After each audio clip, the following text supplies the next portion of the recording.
wiilka ugu caansan YouTube-ka Soomaalida sidoo kalena adduunka caanka ka ah ee Chunks ayaa ku aqalgalay dalkaas Ingiriiska qaasatan UK London. wiilkan waxa ka soo qayb galay arooskiisa dhalinyaro badan oo caan baraabashadka ah kuwaasoo waliba saaxiib dhow la ah ee wiilkan Chunks kaasoo YouTube ka haysta 3 milyan iyo bar ka badan. wiilkan caanka ka ah adduunka dhan laga yaqaano ee Chunks magaciisa Soomaaliga ahna uu yahay Amiin ayaa ku aqal galay.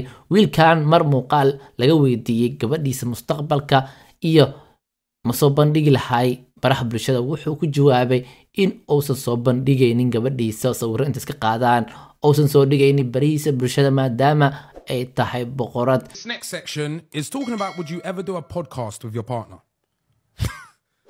Me? Yeah, I know you're very private.